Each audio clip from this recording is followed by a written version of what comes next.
제가 한 30년 전에 이제 그 고향에서 서울에 올라와서 친구들을 이렇게 만나기로 하면 그때는 어디 뭐 만날 또 촌 애들이니까 서울을 잘 모르기 때문에 만나자고 하는데 고작하면 뭐 서울역 시계탑 앞 아니면 무슨 뭐 종로 뭐 외가에 무슨 빵집 뭐 이런 데서 이렇게 만나기로 시간을 정하죠. 그러면 이제 보통 예를 들어서 11시에 만나기로 했다 그러면 부지런한 친구들은 뭐 한 10시 반부터 와서 기다립니다만 보통 뭐 한 번에 제 시간에 온 경우는 한 번도 없어요. 뭐 한 달에 한 번 이렇게 만나자 해가지고 만나도 그러면 이제 한 뭐 11시 만나면 12시까지는 기다려줍니다. 그래서 뭐 다 할 때, 그래서 이제 우리가 그때도 하는 얘기가 코리안 타임은 30분 늦는 건데 우리 동네 상하 타임은 1시간 늦는 거다. 이렇게 해가지고 기본적으로 1시간을 기다려주던 그런 때가 있어요. 그렇게 기다리면서도 우리가 즐거웠던 것은 오랜만에 고향 친구를 만난다라고 하는 것이기 때문에 1시간 기다려도 이렇게 뭐 화나거나 그러지는 않았었죠. 그러나 우리는 누군가를 기다리는 것 참 쉽지 않습니다. 또 어떤 시험을 보고 나서 합격 발표를 기다리는 것 또한 쉽지 않아요. 그러니까 어떤 상황을 기다린다라는 것은 참으로 쉽지 않은 그런 상황입니다. 우리 자체가 사실은 하나님을 떠났기 때문에 본성적으로 조급한 성격을 갖고 있어요. 그래서 누군가를 기다리는 것 참 어려운 것이죠.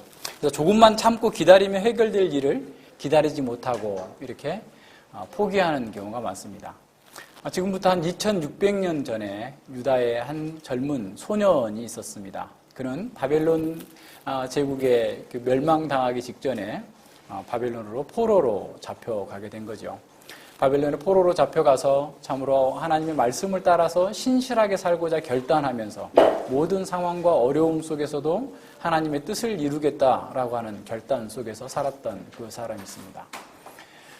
그 다니엘은 사실은 오히려 유다 땅에서 남아있던 사람들은 하나님께 불순종하고 범죄함으로써 철저하게 멸망당해버렸다고 한다면 다니엘은 오히려 이방 땅 압제 속에서 포로된 상황 속에서도 하나님을 신실하게 섬김으로 말미암아서 오히려 세상을 이기는 놀라운 믿음의 승리를 보여주고 있습니다. 그를 죽이고자 했고 그를 시기했던 얼마나 많은 사람들이 있었겠어요? 그는 거의 60년 동안 바벨론, 메데, 바사 세 제국이 흘러가는 그 동안에 최고의 요직이 있었습니다. 근데 그가 그 세상과 타협해서 세상의 방식을 따랐기 때문에 그런 것이 아니라 오히려 세상의 방식을 거부하고 하나님의 방식으로 믿음으로 살았기 때문에 그는 60여 년 이상을 오히려 세 제국의 왕들로부터 존귀함을 받았고 모든 요직의 핵심에 있게 되었던 그런 사람입니다.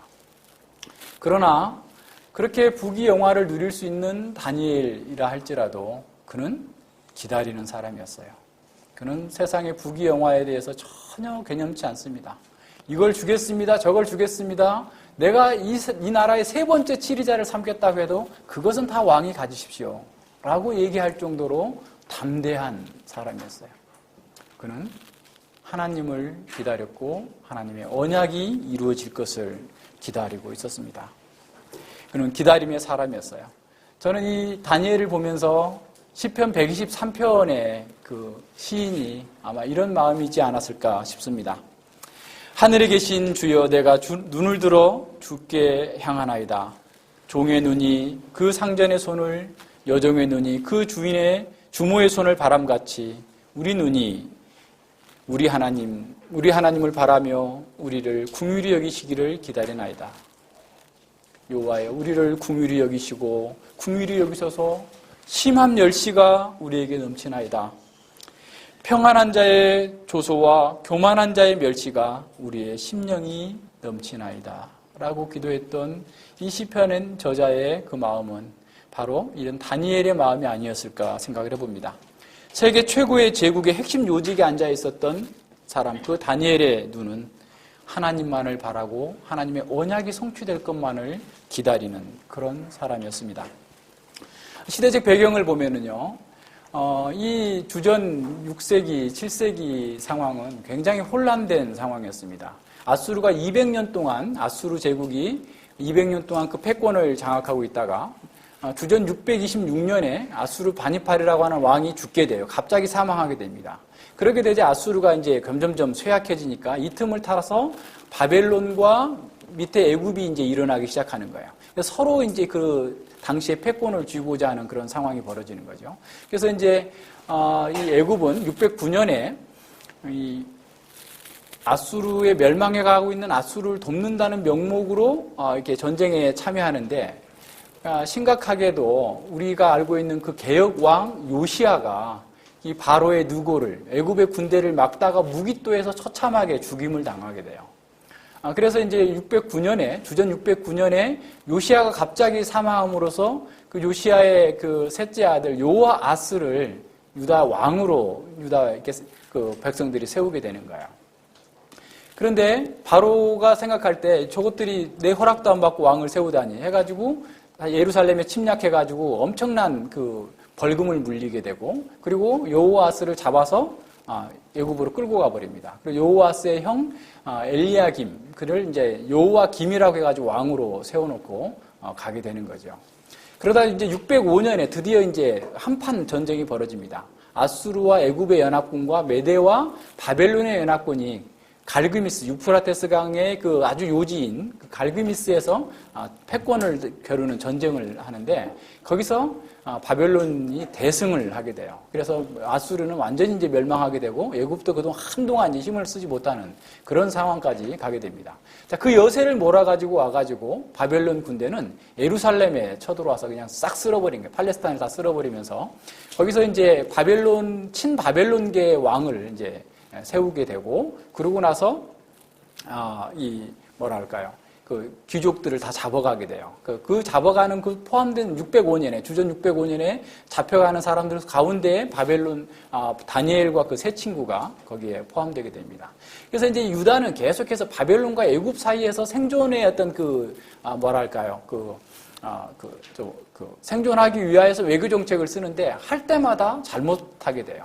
그래서 바벨론을 섬기는 척 하다가 배반하고 애굽 편에 붙었다가 또 주전 597년에 완전히 또 이렇게 침략을 당하죠. 그러고 난 뒤에 또 이제 다시 이제 거기다가 시드기야라고 하는 왕을 바벨론 왕 느부갓네살이 세워놨는데, 이 시드기야도 처음에는 바벨론에게 늘 복종을 하는 척하다가 나중에 또 애굽에 달라붙게 됩니다. 이 애굽 출신이 아니라 친애굽파의 대신들에 의해서 자꾸 그렇게 정책을 쓰게 됩니다. 그래서 애굽을 믿고 바벨론을 배반한 시드기야를 느부갓네살이 589년에 와가지고 그냥 완전히 포위를 하고 1년 반, 2년 만에 587년에 완전히 예루살렘이 유다가 멸망당하는 이런 그 시대적 상황이 벌어져요. 그래서 이제 많은 사람들이 다 끌려가게 되고, 그 사이에 이제 우리 지난번에 봤던 에레미야도 계속해서 그들에게 회개하고 돌이키라라고 했음에도 불구하고 돌이키지 않고 있다가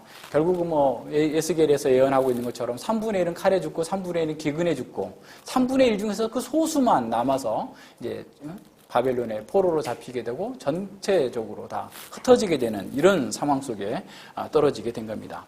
바로 이런 혼란과 절망의 시대 가운데에서 다니엘과 같은 정말 영원히 빛나는 사람이 있었던 거예요. 그 사람을 통해서 이런 혼란과 어둠의 상황 속에서 하나님의 백성이 어떻게 무엇을 바라보면서 승리할 수 있을 것인가를 보여주고 있는 것이 바로 이 다니엘서입니다. 이 다니엘서의 구조는 1장부터 6장까지는 다니엘과 그 세 친구들, 그리고 하나님께서 그 역사를 주관하신다고 한 사실들을 그 사건들을 통하여서 보여주고 있어요. 그래서 1장과 6장까지 앞서 우리가 본 것처럼 아주 조밀한 그런 구조로 되어 있습니다. 그래서 오직 바벨론 왕궁에 나오는 음식을 먹지 않겠다고 결단한 다니엘에게 하나님께서 지혜를 주시고 힘을 주시고 또 꿈을 해석할 수 있는 능력까지 주셔서 그 모든 것들을 위해 오히려 하나님만을 의뢰하고 섬기는 그 사람에게 하나님께서 승리할 수 있는 기회를 허락하신 것. 2장에서는 그 느부갓네살의 왕의 꿈을 이렇게 아무도 해석하지 못합니다. 느부갓네살 왕은 그 꿈을 꾸고 나서 너무 불안해서 견딜 수가 없는 거야. 세계를 다 제패한 그 왕이 꿈 하나 때문에 잠을 못 자고 광분하게 돼요. 그러자 그 바빌론의 모든 박사들이 꿈을 얘기해 보십시오. 그러면 제가 풀어드릴게요. 라고 하는데 아마도 이 느부갓네살 왕은 여러 차례 그 박사들한테 쏘은 것 같아요. 니네들이 진짜로 하면 진짜 용한 해몽가라고 한다면, 진짜 박사라고 한다면 꿈까지 다 얘기해. 라고 하면서 모든 박사들을 죽이겠다라고 하는 그런 칙령을 내리게 되죠. 그래서 다니엘이 기다려라, 내가 하겠다 하면서 친구들과 함께 기도하고 하나님께로부터 그 꿈의 해몽을 받아서 금머리, 그다음에 은 가슴, 종아리 배, 그리고 그리고 철과 흙이 섞인 발돼 있는 그 신상을 뜨인 돌이 없애버리고 그 뜨인 돌이 나중에 이루게 될 것이다라고 하는 거대한 하나님 나라의 그 영광이 이루어지기까지 앞으로 있게 될 세계의 제국, 다시 말하면 바벨론, 그 다음에 메데바사, 헬라, 로마가 계속해서 일어나게 될 것을 2장에서 보여주고 있죠. 그리고 3장에 가서는 이제 그 바벨론의 왕 그 느부갓네살은 사실은 그 꿈에 대해서 정말 겸손해지고 하나님께서 역사를 주관하신다라는 사실을 알았어야 됨에도 불구하고 그 꿈을 가지고서도 깨닫지 못하고 오히려 자신의 금신상을 거대하게 90피트나 되게 만들어 놓고 모든 사람들에게 절하라 라고 하는 명령을 내리죠. 그래서 이 다니엘의 세 친구는 그렇게 할 수 없다라고 하면서 이제 거부하다가 결국 가장 뜨거운 불, 평소보다 7배나 뜨거운 풀무 속에 던져넣지만 세 친구가 아니고 한 명, 인자 같은 이가 함께 있는 것을 보면서 오히려 바벨론 왕 느부갓네살이 너의 신만이 참 신이다 라고 고백하는 이런 상황이 나타납니다. 자, 그러고 나서 다시 4장에서는 이 바벨론 왕 느부갓네살이 자신이 이룬 그 성취가 너무나 대단한, 이게 그동안 역사 가운데서 자기처럼 그렇게 제국을 크게 하고 안정되게 세운 사람이 없어요. 그 단시간에. 그렇기 때문에 자기가 한 것에 대해서 굉장히 자만심에 빠져 있을 때 하나님께서 그를 정신 나가게 만들어버리고 미치게 만들어버립니다. 그래서 소처럼 7년 동안 이슬을 맞으면서 풀을 뜯어먹으면서 살다가 하나님이 정하신 때가 되자 다시 또 돌아와서 왕국을 얻게 함으로써 정말 하나님만이 참 신이다라고 스스로 고백하고 조서를 내릴 수 있도록 만들어주는 내용들이 바로 4장에 나타나는 거죠.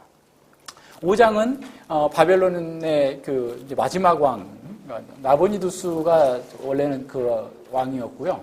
그 나보니두스의 아들인데 그때 이제 같이 어떻게 했냐면 분봉왕으로서 어떻게 보면 아버지가 이게 정신이 나가서 그 아버지는 또 그 제국의 신상들을 다 끌어모아다가 그냥 그 바벨론의 신을 섬기지 않고 마르둑을 섬기지 않고 달신을 섬기는 자기 어머니 쪽의 신을 섬기다가 사람들로부터 굉장히 여론이 나빠져가지고 다른 쪽에 저 사우디 아래쪽에다가 왕궁을 하나 만들어 놓고 있는 그런 상황 속에서 이 벨사살이 왕으로서 통치하고 있는 그런 상황입니다. 그래서 벨사살은 이 교만해져가지고 예루살렘 성전에 있는 기물을 갖다가 술을 마시고 있는 그런 상황 속에서 손이 나타나서 이렇게 글씨를 쓰죠. 그래서 그 상황 속에서 아무도 해석하지 못했을 때 바로 그 황후가 찾아서 다니엘이 가서 해석을 하면서 벨사살이 결국 바벨론이 멸망하게 될 것을, 교만한 자가 자신의 그 아버지 선왕, 할아버지 선왕이 느부갓네살이 했던 그 고백을 거부했던 그 사람이 멸망하게 될 것이다 라고 얘기하고 있는 것이 바로 5장입니다. 6장에서는 이제 시대가 바뀌었어요. 이제 다리오 왕 때에 새로운 지금 그 상황 속에서 모든 일을 이렇게 하여튼 요직에 있고 모든 것들을 다 이렇게 주관하고 있는 이런 상황 속에서 사람들이 시기하고 질투하면서 어떻게든 간에 이 다니엘을 없애버리려고 하는데 털어도 먼지 하나 안 나는 이 다니엘을 없앨 수 있는 방식은 다니엘의 종교, 다니엘의 경건함밖에 없다 해서 이 모든 신에게 기도하지 못하게 만드는 법을 만들어 놓고 결국 사자굴에 던지지만 결과적으로 오히려 그를 통하여서 하나님께서 역사를 주관해 가신다라고 하는, 하나님께서 신실한 백성을 구원하신다고 하는 사실을 오히려 보여주게 되는 이런 상황입니다. 그리고 이제 7장 이하에서 계속 나타나는 것은 네 그 왕이 나타나고, 그리고 8장에서는 이제 헬라와 그 헬라 제국이 어떻게 돌아갈 것인지, 그 다음에 9장에 지금 기도가 나오고 10장, 11장에서는 그 뒤로 예수님 오시기 전까지 어떤 일들이 있을 것인지에 대한 아주 상세한 그 예언들이 이상으로서 주어지게 됩니다. 이렇게 다니엘서 전체의 구조를 우리가 잘 살펴보면서 그 구조 가운데에서 사실 하나님께서 이 역사 가운데에서 이루어지고 있는 그 모든 일들은 하나님의 주권 가운데서 이루어지고 있는 거다라고 하는 사실을 보여주고 있어요. 그래서 이런 7장의 내용들을 또 8장의 내용들, 9장, 10장 쭉 이어지고 있는 그런 내용들 자체가 사실은 어떻게 보면 명료하지만 내용은 주는 메시지는 명료하지만 어떤 내용, 어떤 구체적인 내용에 있어서는 조금 더 달리 해석할 수 있는 그런 방식이 있습니다. 어쨌든 다니엘서는 이 고난 가운데에서 하나님의 백성들이 이 하나님의 말씀의 참된 의미를 깨달아서 정결케 되고 하나님의 방식대로 세상을 이겨나갈 수 있게 되어야 된다라고 하는 사실을 우리에게 분명하게 전달하는 그런 메시지를 보여주고 있는 것이죠. 이방 민족 속에서, 타문화권 속에서 하나님의 백성들이 어떻게 살아야 하며 무엇에 소망을 두어야 될지를 우리에게 보여주고 있습니다. 이런 전체적인 흐름을 우리가 먼저 생각을 하고 그 다음에 이 9장을 살펴보겠습니다. 이 9장에는 사실은 어떻게 보면 크게 두 가지로 나눌 수 있어요. 그러니까 다니엘의 기도가 19절까지 나타나고 그 다음에 20절과 20절로 23절까지는 그 상황, 중간에 상황이 나오고 24절 이하가 하나님께서 가브리엘 천사를 통해서 주시는 이 계시의 말씀입니다. 앞서 우리가 본 것처럼 이 선지자들은 사실은 이 사람들에 대해서 동시대의 선지자들에 대해서도 잘 언급을 하지 않아요. 그럼에도 불구하고 에스겔은 다니엘을 3번씩이나 언급하는 것은 굉장히 어떤 탁월한 일입니다. 그럴 정도로 다니엘의 명성과 다니엘의 의와 다니엘의 지혜가 온 세상 가운데에서 잘 알려져 있는 그런 상황이었다라는 겁니다. 그래서 역사상 가장 어떤 의롭고 깨끗했던 노아나 욥 그리고 그 반열에 다니엘을 두고 있어요. 에스겔은. 그러니까 그럴 정도로 다니엘의 그 명성이 탁월했다라는 겁니다. 다니엘이 이렇게 이방 땅에서 정말 하나님의 그 부패한 세상 가운데서 또 그 부패한 권력의 중심부에 있으면서도 불구하고 이렇게 의롭고 깨끗하고 선하게 살 수 있었던 비결이 뭐냐라는 거예요. 하나님께서 그에게 어떻게 하셨길래, 다니엘이 어떻게 했길래 그런 지혜를 얻을 수 있었는가라는 사실을 생각해 볼 필요가 있습니다. 무엇보다도 다니엘에게 있어서 가장 중요한 것은 그가 말씀의 사람이었고 기도의 사람이었다라는 겁니다. 다니엘서 전체는 사실은 이 9장의 기도의 배경을 두고 있어요. 그러니까 다니엘의 기도는 순간순간 계속 나타납니다. 그러니까 1장에서도 다니엘의 기도가 굉장히 중요하죠. 2장에서도 기도하고서 그 꿈의 해몽을 얻어요. 3장에서 나타나지 않지만 계속해서 다니엘의 삶과 관련해서 기도는 굉장히 중요하게 나타납니다. 그래서 다니엘은 기도를 통해서 가장 어두운 시대에 가장 밝게 빛난 사람으로, 하나님의 사람으로 활동했던 겁니다. 자, 그는 눈에 보이는 현실이 전부가 아니다라는 사실을 그의 기도와 삶을 통하여서 우리들에게 전해주고 있어요. 눈에 보이는 것이 다가 아니다. 그 눈에 보이지 않는 곳에 보이지 않는 손, 보이지 않는 능력이 이 세상 역사와 삶을 주관하고 있다라고 하는 사실을 우리에게 보여주고 있는 겁니다. 1절과 2절을 먼저 보면은요. 1절과 2절 가운데에서 이 다리오 왕이라고 했을 때 이것은 이제 539년 그 바사 왕 때를 가리키는 것으로 봅니다. 그래서 이 다니엘은 항상 앞에 이제 6장에도 보면 알지만 하루에 3번씩 예루살렘을 향하여서 그 제사에 맞춰서 기도를 하는 이런 상황이었어요. 자, 이스라엘 백성들이 제사와 관련해서 기도를 했다라는 것을 우리가 지난번에 다윗의 기도할 때 한번 언급을 했죠. 그러니까 우리의 기도가 연락되어지는 것, 이스라엘 백성들의 기도가 연락되어지는 것은 제단에서 제물이 태워지고 그리고 그 제물과 함께 기도할 때 연락되어진다고 그랬어요.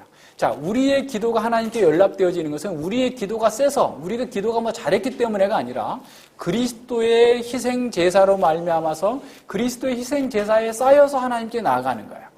자, 그렇기 때문에 구약의 백성들은 이렇게 경건한 백성들은 늘 구약의 제사 시간을 아침 상번제, 오후 저녁 상번제에 맞춰서 늘 기도하는 그런 습관을 가졌었던 거예요. 그래서 이런 것들도 굉장히 중요합니다. 그래서 우리가 기도할 수 있는 것은 오직 그리스도의 공로로 말미암아서 그리스도 안에서 그리스도와 함께 드려지기 때문에 우리의 기도가 연락된다라는 사실을 기억해야 됩니다. 2절에 보세요. 이 다니엘은 통치 원년에 다니엘은 서책으로 말미암아 여호와의 말씀이 선지자 에레미야에게 임하여 고하신 그 연수를 깨달았어요. 자, 다니엘은 항상 서책, 다시 말하면 성경을 깊이 상고하는 삶을 살았음을 보여주고 있어요. 그의 삶을 지배하는 모든 원칙은 성경으로부터 나왔습니다. 그의 기도는 하나님의 말씀으로 인도를 받았고 그 기도 내용 자체가 오히려 하나님의 말씀이었음을 우리는 알 수가 있어요. 그래서 기도는 하나님의 말씀을 받고 그 말씀을 통해서 하나님께서 이 역사를 이루어 가주시기를 기도하는 것으로 보여주고 있는 거죠. 다니엘은 이렇게 하나님의 말씀에 통달했기 때문에 사실은 다른 누구보다도 바벨론의 모든 학술에 능통한 사람이었어요. 그러니까 우리 청소년들 잘 생각해야 돼요. 우리 하나님께 열심히 하면 세상에서 공부 못할 수밖에 없다라고 생각하는 것은 전혀 말이 안 되는 거예요. 하나님께 결단하고 하나님의 뜻을 따라 세웠던 사람은 오히려 그 누구보다도 하나님의 말씀 가운데서 이 세상 학문에도 통달할 수 있는 사람인 것이죠. 이 다니엘은 말씀을 통해서 자신의 상황과 자신의 민족의 상황과 주변에 있는 모든 상황들을 통찰했고 어떻게 이 땅에서 하나님의 백성으로서 믿음 안에서 거룩하게 살아갈 수 있는지를 알고서 거기에 따라서 기도를 했고 그에 따라서 지혜를 얻었습니다. 우리도 마찬가지예요. 우리가 예수님을 아는 것도 예수님과 함께 동행하는 것도 예수님께 주시는 복을 누리는 것 또한 하나님의 말씀을 통해서 얻는 것입니다. 욥이 그랬던 것처럼 어떤 신비적인 체험을 통해서 하나님을 만나고 하나님을 아는 것이 아니라 하나님의 말씀을 통하여서 하나님을 알고 하나님을 만나고 하나님의 사람으로서 세상의 모든 것들을 통달할 수 있는 지혜가 생기는 겁니다. 우리에게 필요한 영적인 체험은 어떤 새로운 어떤 신비한 그런 체험이 아니라 하나님의 말씀을 통해서 이러한 영적인 통찰력을 얻는 것이고 하나님의 말씀을 구현할 수 있는 그런 능력입니다. 이것이야말로 진정한 체험이에요. 이것이 기독교의 체험입니다. 하나님께서 말씀으로 세상을 창조하셨고 말씀으로 세상을 붙들고 계시고 말씀으로 우리를 거듭나게 하시고 말씀을 통해서 구원하시고 말씀을 통해서 심판하십니다. 하나님의 말씀은 살았고 운동력이 있어서 그 어떤 것이라도 다 찔러 쪼개기까지 하는데 세상의 이치를 왜 파악할 수 없겠어요? 하나님의 말씀은 우리에게 사단을 물리치는 성령의 검으로서 주어진 것이고 우리가 하나님의 말씀을 먹어야 매일 우리의 영혼이 새로워지고 강하여지고 온전해질 수 있습니다. 말씀 자체가 복의 근원입니다. 다니엘이 그렇게 어둡고 악한 땅에서 의롭고 지혜로운 삶을 살 수 있었던 것은 바로 말씀을 따라서 살았고 말씀을 따라서 기도했기 때문에 그렇습니다. 3절에 보십시다. 3절에 보면 내가 베옷을 금식하며 베옷을 입고 죄를 무릅쓰고 주 하나님께 기도하며 간구하기를 결심하고 내가 금식하며 베옷을 입고 죄를 무릅쓰고 하나님께 기도하기를 결심했다라는 겁니다. 하나님의 말씀을 통해서 시대의 상황을 분별하고 이스라엘의 회복을 기다리는 그는 이사야 선지자가 이미 150년 전에 예언되었던 바사왕 고레스가 세계를 제패하고 있는 이런 상황 속에서 드디어 하나님께서 에레미야에게 말씀하셨던 바로 그 시간이 이루어졌다라는 사실을 알고서 이렇게 간절함으로 베옷을 입고 기도하고 있는 겁니다. 다니엘은 말씀을 통해서 시대의 상황을 분별할 수 있었던 거예요. 드디어 에레미야가 예언했던 바로 그때가 도달했구나. 하나님의 말씀이 이제 성취될 때가 도달했구나.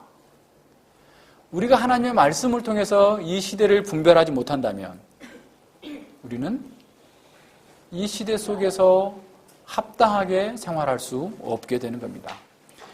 시대의 표적을 분별하는 방식은 하나님의 말씀에 창념하는 겁니다. 하나님의 말씀을 통해서 이 시대와 이 시대에 처한 문화와 이 시대의 모든 상황들을 통찰해 볼 수 있으면서 역사 전체 가운데에서 지금 이 시대가 무엇을 해야 될 때인지를 살필 수 있어야 됩니다. 이렇게 시대를 통찰한 사람은 이 시대의 가운데에서 교회의 사명을 깨닫고 그 교회의 사명과 함께 자신이 무엇을 기도해야 될지를 아는 사람이죠.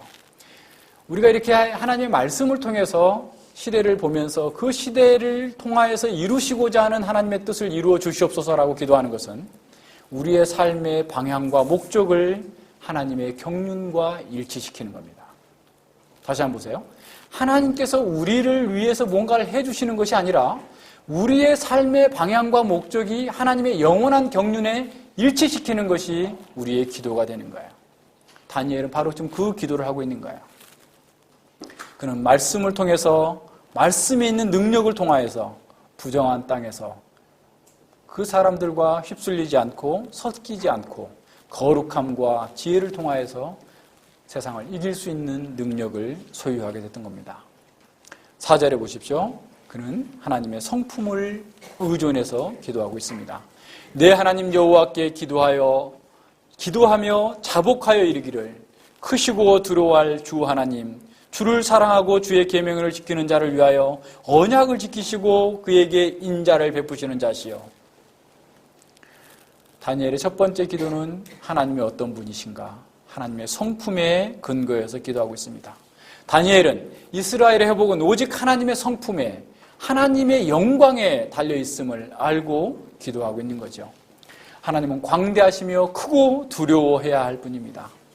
하나님은 두려워하는 것은 단지 그냥 두려워하는 것이 아니라 그를 존경하고 사랑하는 의미에서 경외하는 그런 두려움을 가지고 하나님은 인자와 자비를 베푸시는 그런 하나님이심을 알고서 고백하면서 기도하는 거죠. 이것은 사실 1장과 6장에서 나타난 다니엘의 삶 속에서 실제적으로 그가 경험하고 체험했던 겁니다. 하나님만이 크고 두려우신 하나님이며 하나님만이 인자와 자비와 긍휼을 베푸시는, 그를 찾고 그의 언약을 위하여 언약을 지키고 그에게 지키는 자에게 은혜를 베푸시는 자이심을, 그런 하나님이심을 그는 삶을 통하여서 체험했던 거예요. 바로 그것에 근거해서 하나님께 기도를 하고 있는 거죠. 하나님은 그를 사랑하며 그의 계명을 지키는 자에게 인자를 베푸시는 그런 하나님이시다. 사자굴에서도 그걸 봤고 다니엘의 친구들의 그 불 속에서도 하나님께서 그걸 보여주셨습니다. 인자는 히브리 말로 헤세드죠. 하나님의 언약적 사랑입니다. 중요한 것은요, 다니엘서 전체에서 여호와라는 말이 이 9장 기도에서 처음으로 등장해요. 언약적 사랑을 얘기하는 거예요. 인자를 베푸시는 그런 하나님, 언약을 지키시는 자에게 인자를 베푸시는 그 하나님께 기도하고 있는 겁니다. 이제 5절부터 쭉 다니엘은 자신들과 자신의 죄를, 백성들의 죄를 고백하게 됩니다. 하나님의 성품을 체험한 사람의 첫 번째 특징은 뭐냐면 그 하나님 앞에서 자기가 어떤 존재인지를 발견한다라는 겁니다. 하나님의 거룩하심, 하나님의 크신 능력과 위엄 앞에서 과연 나는 누구인가, 우리의 인간은 어떤 존재인가를 깨닫게 되는 것이죠. 5절과 6절을 보겠습니다. 우리는 이미 범죄하여 패역하며 행악하며 반역하여 주의 법도와 규례를 떠나싸우며 우리가 또 주의 종 선지자들이 주의 이름으로 우리의 열왕과 우리의 방백과 열조와 온 국민에게 말씀한 것을 듣지 아니하였나이다. 다니엘은 6개의 동사를 연속해서 나열하고 있어요. 범죄하여 패역하며 행악하며 반역하여 떠나싸우며 말씀한 것을 듣지 아니하였나이다. 진정한 회복에 위한 그 첫 번째 조건은 자신의 상태를 살피는 것입니다. 자신의 문제를 보고 그 문제가 어디서 비롯된 것인지를 살피면서 그 문제의 해결을 구하는 것이죠. 하나님의 백성에 있어서 가장 큰 복은 하나님의 임재 가운데 거하는 거예요. 그런데 하나님의 임재와 함께 거하려면 죄가 있어서는 거할 수 없습니다. 하나님이 거룩하신 분이기 때문에 우리가 거룩해져야만 되는 것이죠. 사실 거룩이 없는 축복은 그건 기독교의 축복이 아닙니다. 거룩이 없는 풍요는 허상이고 사실은 그건 속이는 겁니다. 하나님의 성품을 기억한 다니엘은 왜 언약 백성들이 왜 이처럼 고난을 당하고 왜 이처럼 심각한 상태에 떨어져 있는지를 살펴보게 된 겁니다.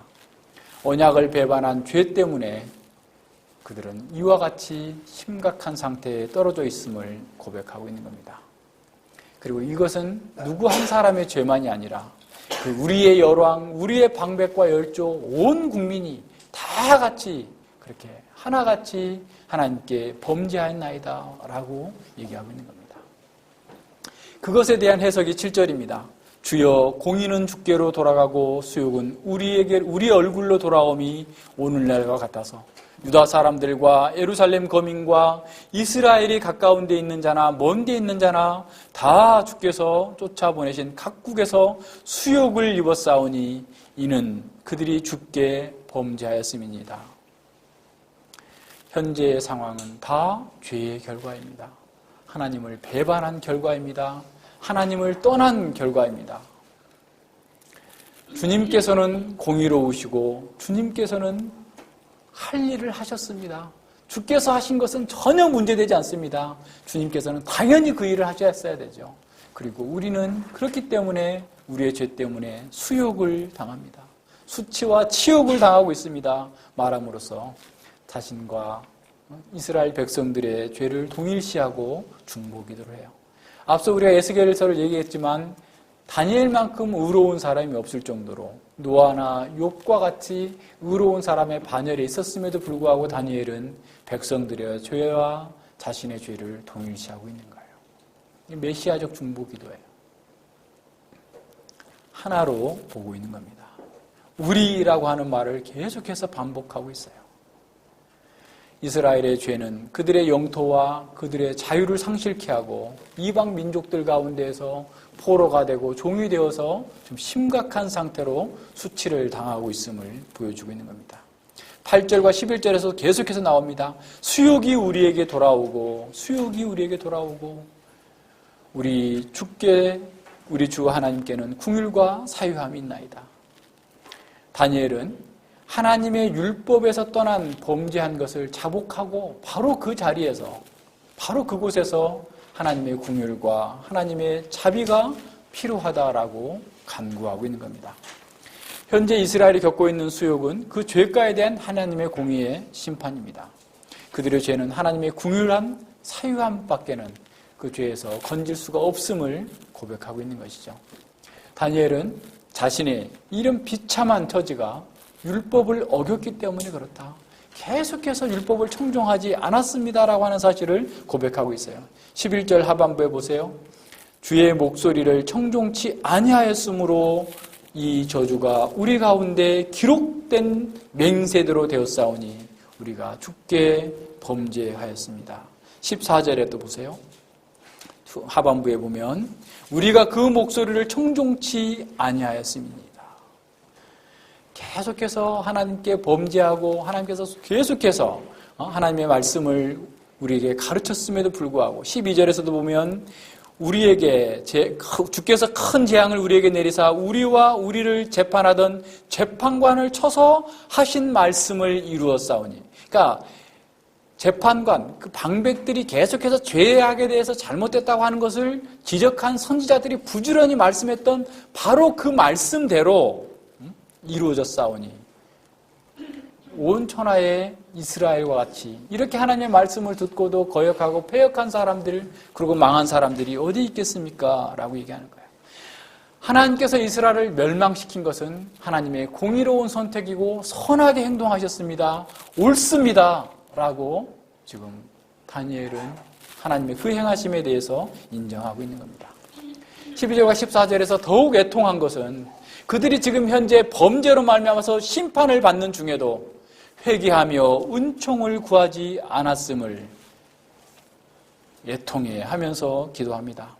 하나님은 그 선지자들을 통해서 예언하신 그 말씀을 이루셨습니다.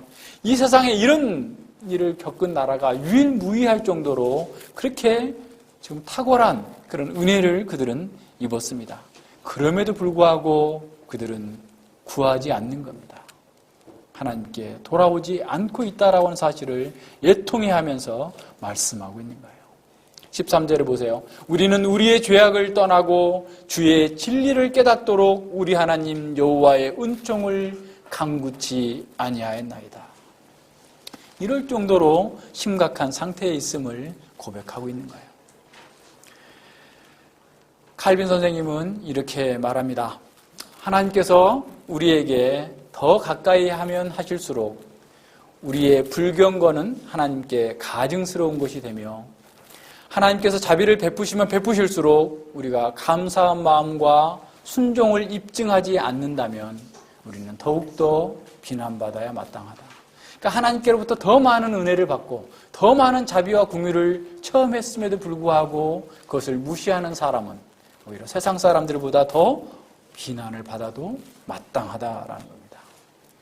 이스라엘 백성들은 모세의 율법을 어겨서 계속해서 공의로운 심판을 받고 있음에도 불구하고 죄에서 떠나지 아니하고 참 다시 진리로 돌이켜서 진리를 깨달을 수 있도록 하나님께서 은총을 베풀어 주시기를, 하나님의 얼굴을 다시 자신들에게 돌려서 구원해 주시기를 기도하지도 않고 있다라는 겁니다. 오히려 하나님께서 이렇게 공의로 행하셨지만 자신들은 하나님께서 공평치 않다라고 하는 것처럼 하나님께 대하여서 무심한 반응을 보이고 있는 것이죠. 이렇게 심판을 받는 상황 속에서도 무감각한 이 상황을 좀 다니엘은 고백하면서 그 죄마저도 용서해 주시기를 기도하는 겁니다.